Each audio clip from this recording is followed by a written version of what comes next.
चलिए आज हम लोग बेसिक इलेक्ट्रिसिटी के बारे में डिस्कस करते हैं। बिना विद्युत के, बिना इलेक्ट्रिसिटी के जीवन इस समय क्या है? बेकार। अगर अभी 1 घंटा लाइट ना आए, अभी 1 घंटा लाइट ना आए और मोबाइल चार्ज ना हो, मोबाइल चार्ज ना हो तो टाइम कैसे कटेगा ना? 5 मिनट तो कटता नहीं है। 5 मिनट तो कटता नहीं है। तो इलेक्ट्रिसिटी का बहुत ही ज्यादा महत्व है। इलेक्ट्रिसिटी 2 प्रकार की होती है।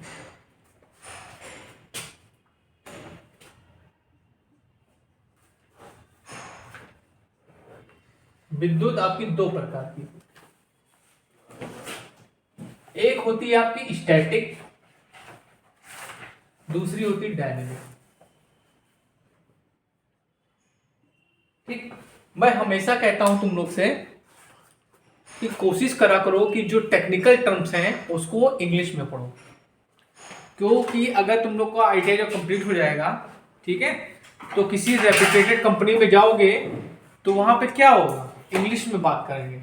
They will talk you in English, ठीक है। They will not say that a भैया कम कम कहा यहां हो, ठीक। तो मैं हमेशा कहता हूं, इसीलिए आप लोगों को एम्प्लॉयबिलिटी स्किल पढ़ाई जाती है कि जिससे आप लोग इंग्लिश बोलना सीखें, ठीक, कंप्यूटर चलाना सीखें, कैसे बातचीत करनी वो सीखें।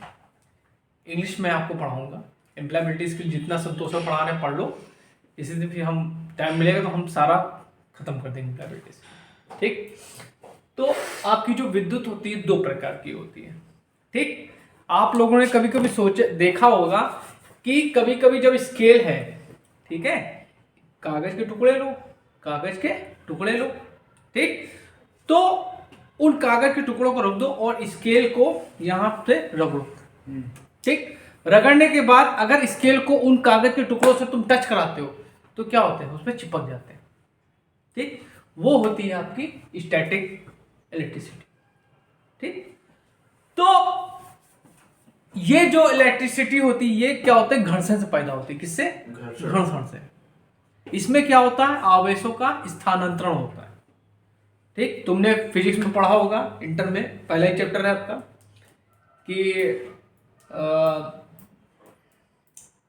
रगड़ते हैं, ठीक है, तो इलेक्ट्रिसिटी जनरेट होती है, ठीक ठीक। इसी तरह, लेकिन जो हम लोग यूज कर रहे हैं वो है आपकी डायनेमिक इलेक्ट्रिसिटी, ठीक। ये क्या है? बहुत छोटी सी मात्रा में, इससे हम लोग क्या हो सकता है? इसका यूज नहीं कर सकते, ठीक। इसीलिए हम लोग इस इलेक्ट्रिसिटी का प्रयोग करते हैं। ये इलेक्ट्रिसिटी जो होती है ये आपकी जो आपका थर्मल पावर प्लांट होता है वहां पे जनरेट होती है। कहां पे होती है? Thermal power plant, thermal power plant, ये आपकी थर्मल पावर प्लांट पे जनरेट होती है। जनरेट कितने पे होती है? 11 केवी पे। कितने पे? 11 केवी पे, ठीक। 11 केवी से इसको हम लोग बढ़ा देते हैं कितने पे? 33 केवी पे, ठीक। किसके द्वारा? स्टेप अप ट्रांसफार्मर के द्वारा, ठीक। उसके बाद ट्रांसमिशन होता है तो आपका पावर हाउस में आता है, पावर हाउस से हम लोग पास पहुंचती है, ठीक। वहां से जब आती है तो 11,000 होती है। पावर हाउस में क्या होती है? 11,000 होती है। 11,000 से हम लोग पास आती है तो 220 230 जो हम लोग के घर के अप्लायंसेस होते हैं उनको, वो कितने वोल्टेज पे काम करते हैं? 230 से या 220, ठीक।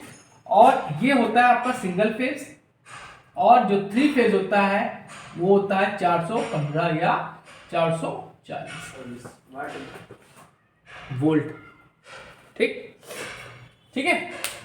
तो इसमें क्या होता है? 3 फेज होते हैं, RYB, और एक न्यूट्रल होता है। इसमें एक फेज होता है, एक न्यूट्रल होता है, ठीक। तो इलेक्ट्रिसिटी आपकी 2 प्रकार की होती है, ठीक। चलो अब आगे हम बढ़ते हैं। तो इलेक्ट्रिसिटी किसके कारण पैदा हो रही है उसके बारे में डिस्कस करेंगे, ठीक। तो चलिए स्टार्ट करते हैं। इलेक्ट्रॉन से। किससे? इलेक्ट्रॉन। सॉरी, परमाणु की संरचना। परमाणु,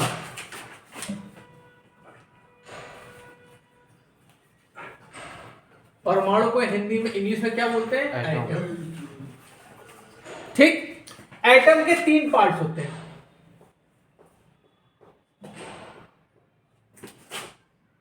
एटम के 3 पार्ट्स होते हैं। पहला होता है आपका प्रोटॉन, दूसरा क्या होता है? न्यूट्रॉन, तीसरा होता है इलेक्ट्रॉन। ठीक, ये हो गया। अब प्रोटॉन, इलेक्ट्रॉन, न्यूट्रॉन, इलेक्ट्रॉन के बारे में हम सेपरेटली बताएंगे आपको। ठीक है, पहले हम परमाणु की संरचना के बारे में डिस्कस करते हैं। परमाणु संरचना कैसे होती है? ये क्या है? गोला। गोला कधे सर्किल है ये। गोला जो होता है सॉलिड होता है, सर्किल है ये। ठीक,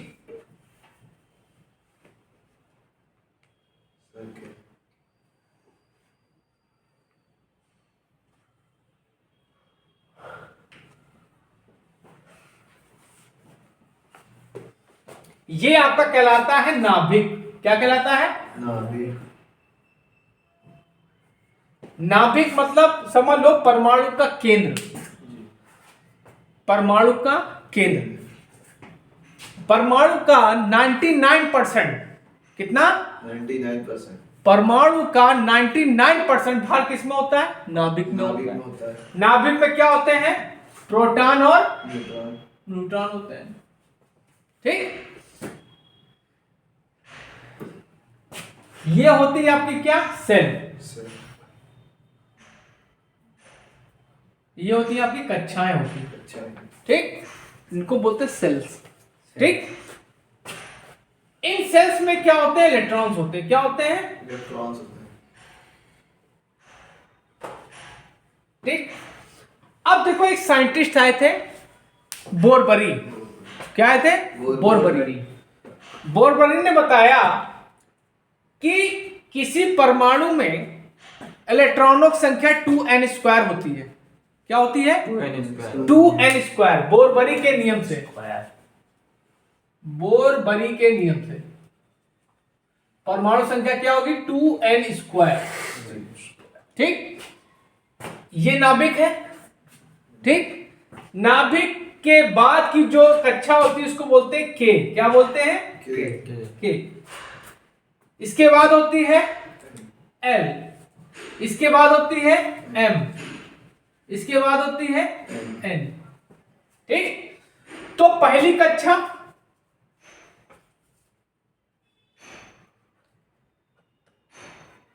बराबर क्या होगा? N बराबर 1 होगा। और पहली कक्षा क्या आपकी? K। तो K में इलेक्ट्रॉन संख्या क्या होगी? 2 × 1 का स्क्वायर कितना हो गया? 2। ठीक, उसके बाद दूसरी कक्षा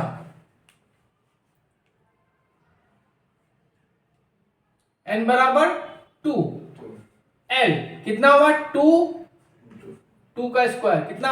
8 आ गया। ठीक, उसके बाद आई आपकी तीसरी कक्षा, n = 3, KLM। तो 2 का स्क्वायर 2 × 3 का स्क्वायर कितना हो गया? 18 आएगा। 3 का स्क्वायर मतलब क्या हो गया? 9। 9 दूनी 18। उसके बाद आपकी आई चौथी,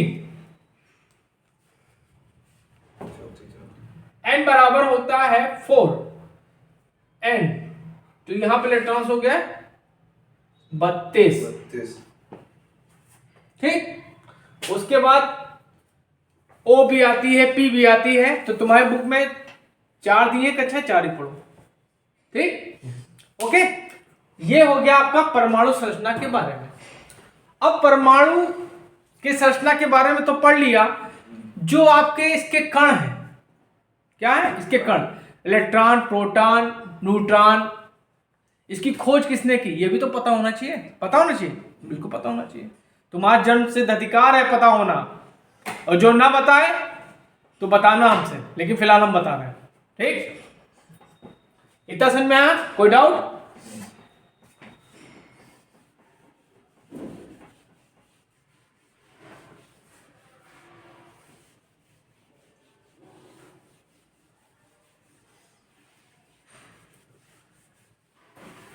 कल तुम लोग आना, कल तुम लोग को मैग्नेटिज्म पढ़ा दें। कल खत्म, कल ही खत्म मैग्नेटिज्म। ठीक, देखो अब आते हैं हम किस पे, पहले नाभिक। नाभिक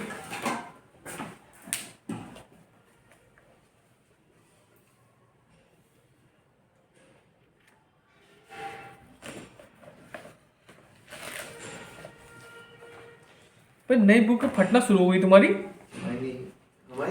और क्या, और क्या, देखो मुड़ना सुड़ना शुरू हो गया। देखो हमेशा याद रखना, बुक को अगर तुम इज्जत दोगे तो बुक तुमको हमेशा आशीर्वाद देगी। न्योता खाने आए हो, नहीं तो अगड़ाई काय ले रहे हो।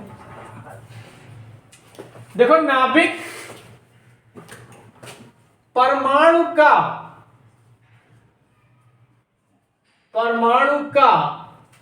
99% भार कहाँ होता है, नाभिक में। इसमें प्रोटॉन तथा न्यूट्रॉन पाए जाते हैं।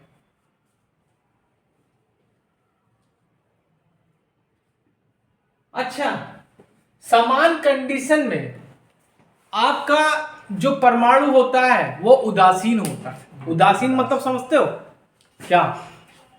उदासीन मतलब जितने आपके प्रोटॉन होंगे उतने ही आपके इलेक्ट्रॉन होंगे। नॉर्मल कंडीशन में जो आपका परमाणु होता है वो क्या होता है, उदासीन होता है। मतलब जितने प्रोटॉन होंगे उतने ही आपके इलेक्ट्रॉन होंगे। गधे, हम गधे कहते हैं, बुरा तो नहीं लगता है? बुरा लगेगा तो क्या कर लोगे? ठीक, तो अब सीरियस हो जाओ, पढ़ो। अब इसकी खोज किसने की थी, नाभिक की? रदरफोर्ड ने रदरफोर्ड ने नाभिक की खोज की। इसके पीछे बहुत लंबी कहानी है, अगर तुमको पढ़नी है तो क्लास 11 फिजिक्स केमिस्ट्री में है, पहला चैप्टर, उसको पढ़ लेना। उन्होंने क्या किया था, अल्फा पार्टिकल्स की बम्बार्ड किया था। ठीक, तो वो कहानी बताएंगे तो टाइम बर्बाद हो जाएगा। यहाँ इलेक्ट्रिसिटी पढ़ने बैठे हो, इंजीनियरिंग पढ़ने बैठे हो, केमिस्ट्री पढ़ने तो बैठे नहीं हो। वो हम बता सकते हैं लेकिन अभी टाइम नहीं। ठीक, इतना समझ लो। ओके, अब उसके बाद आते हैं हम किस पे, इलेक्ट्रॉन पे। इलेक्ट्रॉन यही है फसाद की जड़। इसको हटा दे तो इलेक्ट्रिसिटी जो आ रही है वो भी गायब हो जाएगी। यही फसाद की जड़ है, मुक्त इलेक्ट्रॉन। कौन? मुक्त इलेक्ट्रॉन। जो छुट्टा घूमता है उसी के कारण इलेक्ट्रिसिटी फ्लो होती है। नींद आ रही इसको, रात में हल जलाया होगा ना। इलेक्ट्रॉन की खोज किसने की थी? जे जे थॉमसन ने। जे जे थॉमसन। अब ये ना पूछना यार कब की थी, वो हमें याद नहीं कब की थी। तो सर ठीक, सही से बैठो। ये क्या होता है, निगेटिव चार्ज होता है। क्या होता है? Negative charge. इस समय तो पढ़ लोगे केमिस्ट्री में, फर्स्ट ईयर में है, तभी बक बक बक बक बोल रहे हो है। ठीक, कोई बात नहीं। निगेटिव चार्ज है, कितना चार्ज होता है, -1.6 × 10⁻⁻19 कूलम। ठीक है, ये क्या है, परमाणु का सबसे हल्का कण है। परमाणु का सबसे हल्का कण है। ठीक, सबसे हल्का कण।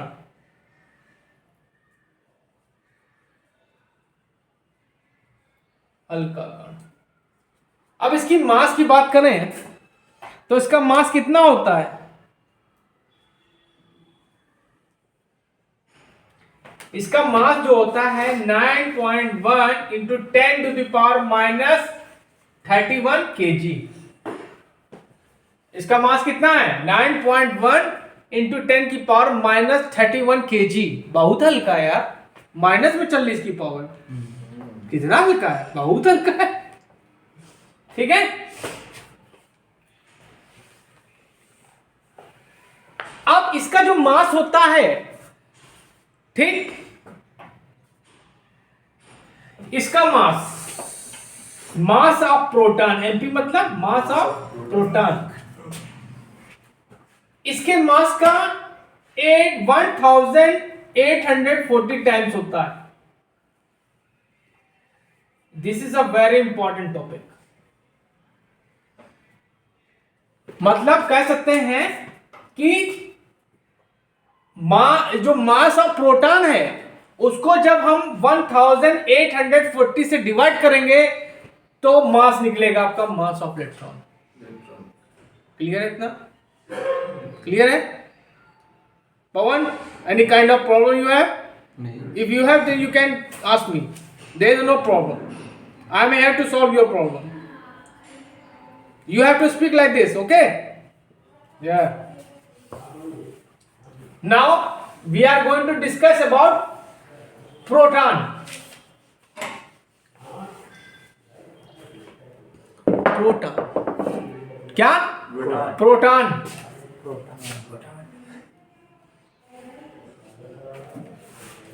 प्रोटॉन क्या है आपका? पॉजिटिव चार्ज है भैया। क्या है? पॉजिटिव चार्ज है। इस पे चार्ज क्या होगा? प्लस 1.6 इंटू 10 की पावर माइनस 19 कूलम। एक बात याद रखना बेटा, अगर तुमसे कोई पूछे प्रोटॉन इलेक्ट्रॉन का चार्ज कितना होता है, अगर तुमने भूल से प्लस और माइनस नहीं बताया तो गलत है। ठीक, अब इसकी खोज किसने की थी? चैडविक की थी। पक्का 100% हो? गलत है। सही, गलत है। क्या सर, क्या पूछा? इसकी खोज किसने की थी? चैडविक ने न्यूट्रॉन की खोज की थी। अभी बता रहे, जेम्स चैडविक। इसकी खोज की थी रदरफोर्ड ने। अभी बताया ना, कहानी थी यार, बम्बार्ड किया था अल्फा पार्टिकल्स का जी। ठीक, तो किसने की थी? रदरफोर्ड ने। अब भैया ये ना पूछना कब की थी यार, हमको ये भी याद नहीं, हम उस समय पैदा भी नहीं हुए थे। ठीक, अब इसका मास देखें, मास 1.67 इंटू 10 की पावर माइनस 27 kg। ये इसका मास हो गया। सही से बैठो यार। ठीक, इतना मास होता है इसका।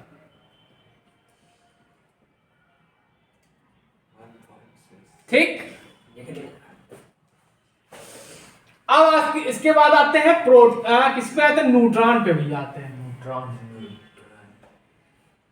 न्यूट्रॉन पे भैया नो चार्ज, न्यूट्रल है।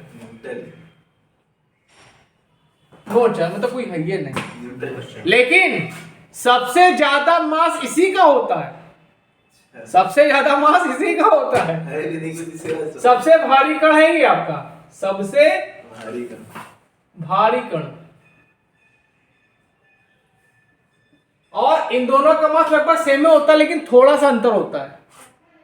ठीक है, अच्छा, इसकी खोज की थी जेम्स चैडविक ने। ठीक, न्यूट्रॉन की खोज किसने की थी? James Chadwick. क्लियर इतना? अब हम तुमको बताते हैं, वैसे पूछा जैसा नहीं पूछा जाता, एटॉमिक नंबर, एटॉमिक वेट पता है तुम लोग को? छोड़ो, हाई कोर्स में क्या करोगे, बता दिए। देखो, एक चीज होती है atomic number.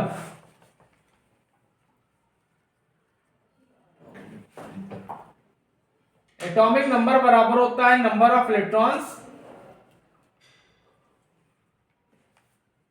Equal to number of proton. Proton. तुम तो कहते नहीं पता हमको। बहुत शैतान है, समझो। और उसके बाद एटॉमिक मास होता है, वो क्या होता है? Number of neutron plus number of electron या नंबर ऑफ प्रोटॉन। ठीक। अब हम आते हैं किस पे? करंट पे। किस पे? करंट पे।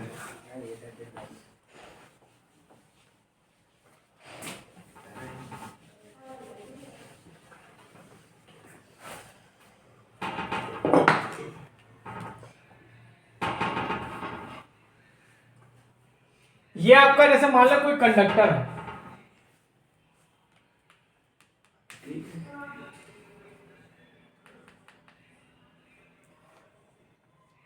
ये आपका कोई कंडक्टर, इसका एरिया कितना है? ये इसकी लेंथ हो गई, और इसका एरिया कितना है? ए। अब इसमें इलेक्ट्रॉन भरे पड़े हैं,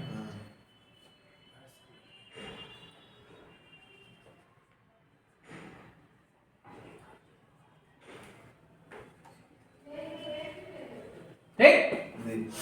अब इसको हमने बैटरी से कनेक्ट कर दिया भैया।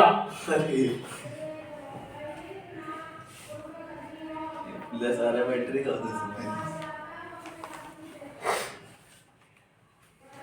समझा भैया? जी। U माइनस U प्लस, समझो? ई का हम बैटरी से कनेक्ट कर दिए, ठीक। कंडक्टर में एक कोई अच्छा कंडक्टर जो होता है, उसमें इलेक्ट्रॉन्स क्या होते हैं? 10 की पावर 22 इलेक्ट्रॉन होते हैं। क्या होते हैं? 10 की पावर 22 इलेक्ट्रॉन्स होते हैं।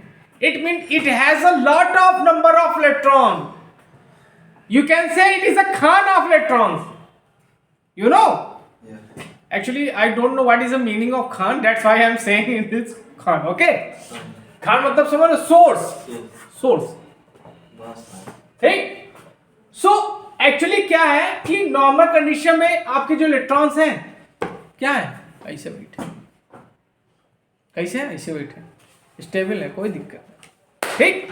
अब जैसे ही हमने यहां पे पोटेंशियल अप्लाई किया, पोटेंशियल अप्लाई किया मतलब बैटरी को ऑन कर दिया, ठीक। अब ये माइनस है, ये माइनस है, ये माइनस है, ये माइनस है, माइनस माइनस प्लस। गधे, माइनस माइनस रिपल होता है। क्या होता है? रिपल। रिपल मतलब एक दूसरे से दूर भागते हैं, और माइनस प्लस माइनस जोड़ लेंगे, ठीक। तो इसने क्या किया? इसको रिपल किया, तो भाई साहब ये भागे, मतलब इनको प्रेशर मिला, ठीक। तो भागे तो ये क्या करने लगा? मोशन करने लगे। क्या करने लगे?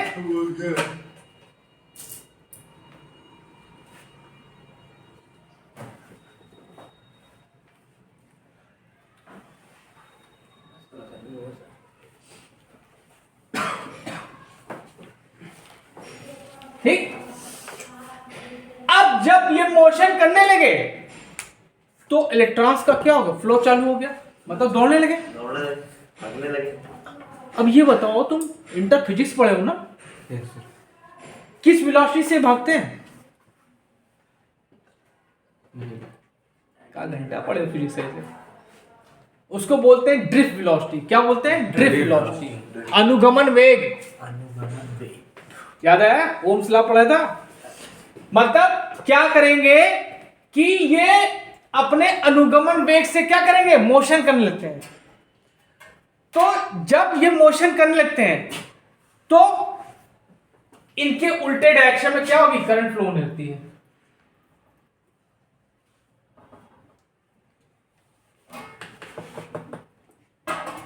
इलेक्ट्रॉन से पहले तो ये करंट फ्लो हो रही है, ठीक।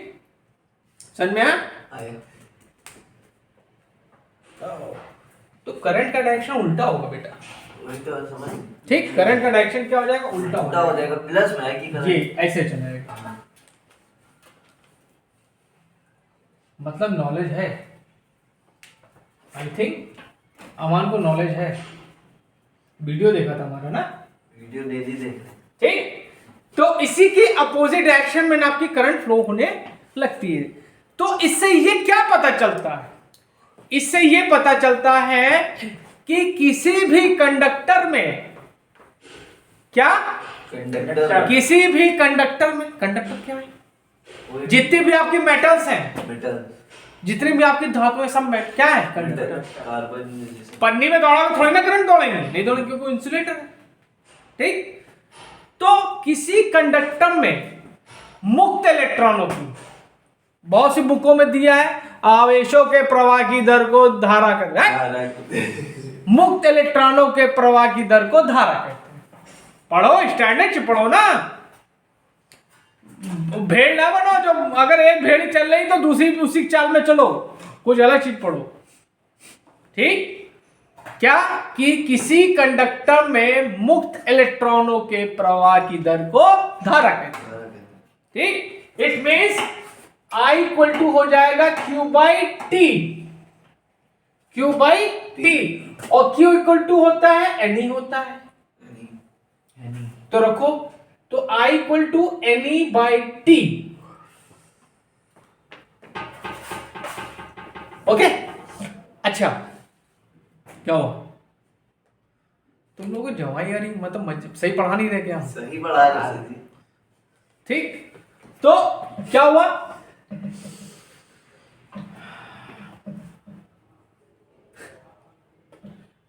क्या हुआ, ठीक। अब इसका मात्रक बात करें इसकी यूनिट की, जी तो इसका यूनिट होता है एम्पियर, ठीक, एम्पियर, जिसको रिप्रेजेंट कर देंगे ना कैपिटल ए से, जहां पे आपका कैपिटल ए आ जाए समझ लो वहां पे एम्पियर की बात हो रही, ठीक। अब देखो, अच्छा, अगर तुमसे ये क्वेश्चन पूछ लिया जाए कि किसी कंडक्टर में 1 सेकंड में कितने इलेक्ट्रॉन फ्लो होते हैं, तो क्या बताओगे, पता ही नहीं है, हाँ, नहीं ना ना ना, तुम चार्ट बता रहे हो, 1.6 बैठ जाओ, गलत बता रहे हो, देखो अभी हम निकाल के बताते हैं, देखो समझ लो, अगर कोई चीज करो, जब करके करोगे ना तो प्रैक्टिकली नॉलेज ज्यादा अच्छी मानी जाती है, ठीक। अब देखो I equal to NE by T, तो हमने इसको मल्टीप्लाई कर दिया, IT equal to NE, so N equal to IT by E हो जाएगा, ठीक। अब सबकी वैल्यू रख ले 1, इसकी 1 रख लिया, और 1 सेकंड में निकाल लें, ठीक। और E की वैल्यू क्या होती है, 1.6 इंटू 10 की पावर माइनस का 19 होता है, ठीक। तो इसको जब सॉल्व करोगे तो ये वैल्यू आ जाएगी 6.25 इंटू 10 की पावर 18 इलेक्ट्रॉन्स। कितने, 1 सेकंड में कितने इलेक्ट्रॉन्स फ्लो होते हैं, 6.25 इंटू 10 की पावर 18 इलेक्ट्रॉन्स फ्लो होते हैं। या कह सकते हैं कि 1 एम्पियर बराबर 6.25 इंटू 10 की पावर 18 इलेक्ट्रॉन, समझो, होती है। ये इस तरह भी कर सकते हैं, या इस तरह भी पूछ लेंगे कि 1 सेकंड में कितने इलेक्ट्रॉन फ्लो होते हैं, तो इतने होते हैं बचुआ, ठीक। अब हमने एक चीज बताई थी कि जो इलेक्ट्रॉन होते हैं जिस गति से मोशन करते हैं उसको अनुगमन वेग कहते हैं या ड्रिफ्ट वेलोसिटी कहते हैं, it is known as a drift velocity, ठीक। तो इसका फॉर्मूला भी समझ लो क्योंकि हमसे पढ़ रहे हो, I इक्वल टू NEAVD, जिसमें करंट फ्लो होगी वो क्या होगी, NEAVD। NE मतलब नंबर ऑफ इलेक्ट्रॉन्स, A क्या है, एरिया, शिवा के खोपड़ी का एरिया है, ठीक, जो खोपड़ी है ना, तो देखो दिख रही, ठीक। और VD क्या है, ड्रिफ्ट वेलोसिटी, ड्रिफ्ट वेलोसिटी, जिससे आपके इलेक्ट्रॉन्स मोशन करेंगे, ठीक है, क्लियर है, कोई डाउट, बंद किया जाए ये चीज, बस कहाँ, कौन कह रहा बस, अभी तो मेरा स्टार्ट हुआ है, अभी तो मेरा कम से कम 2 घंटा पढ़ाएंगे भी, आज खत्म। आज 3 बजे 3 बजेंगे आज। ये 40 रुपए जाने लेते कितना बजा है?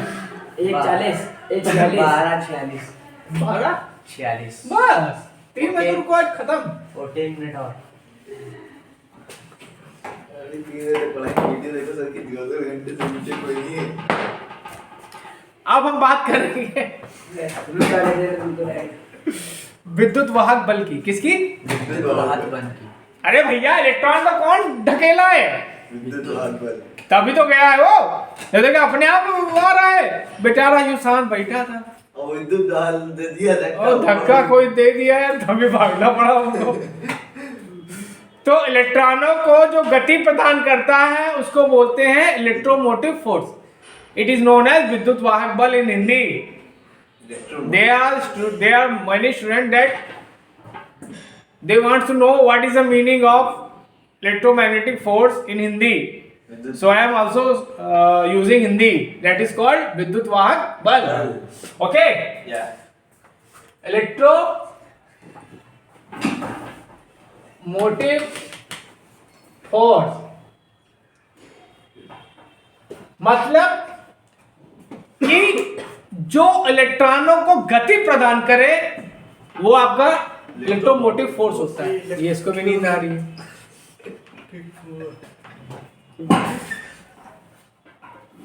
ठीक है, इलेक्ट्रोमोटिव फोर्स को कहते हैं। ठीक, इसको रिप्रेजेंट करते हैं ई से। किससे? ई से। या कह सकते हैं कि किसी कंडक्टर में धारा को प्रवाहित करवाने वाले को विद्युत वाहक बल कहते हैं।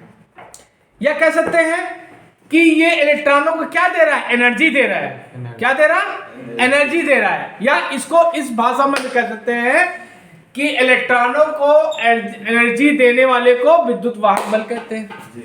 इट मीन्स जैसे शिवा है, शिवा नाम है, घर का कुछ और नाम होगा और बाहर का कुछ और नाम होगा, स्कूल का कुछ और नाम होगा, है तो शिवा ही। इसी तरह किसी भी चीज को डिफाइन करने के कई मेथड होते हैं।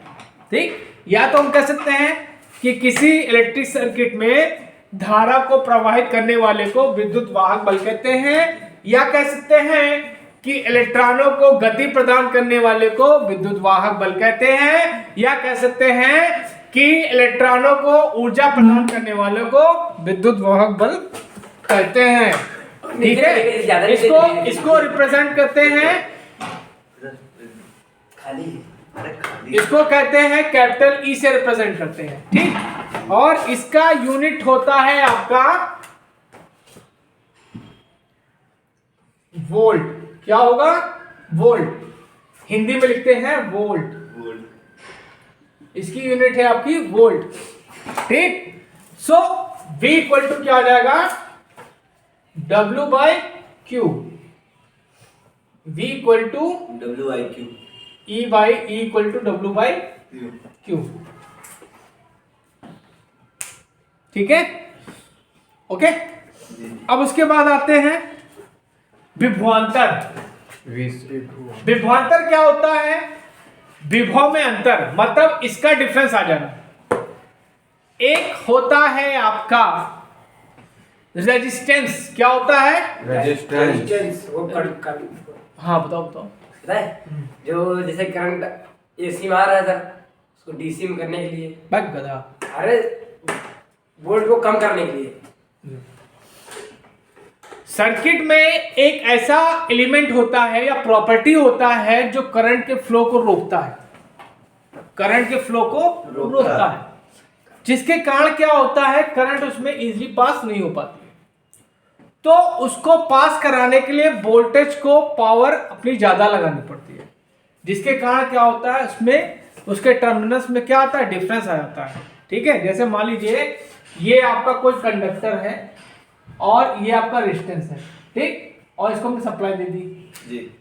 ये आपका रेजिस्टेंस। ये रेजिस्टेंस जो होता है ये आपका कंडक्टर की प्रॉपर्टी होती है। ठीक है, अब इसको आगे पढ़ाएंगे फर्दर। बहुत से लोगों को नींद आ रही है, इसके बाद वाइंड अप करेंगे अपना लेक्चर। ठीक है, तो क्या होता है कि ये क्या करता है? अपोज करता है। धारा के प्रवाह का विरोध करता है, मतलब धारा को प्रवाहित नहीं। नहीं होने देता है, जिसके कारण ये V है। ठीक, तो यहाँ पे अगर ये अब वोल्टेज जो होता है वो क्या होता है, धारा का दोस्त है। ठीक, जैसे मान लो तुम कोई मुसीबत में पड़े हो तो तुम अपने दोस्त को याद करोगे तो दोस्त आएगा कि नहीं आएगा? बिल्कुल, अगर नहीं आएगा तो साला गद्दार होगा।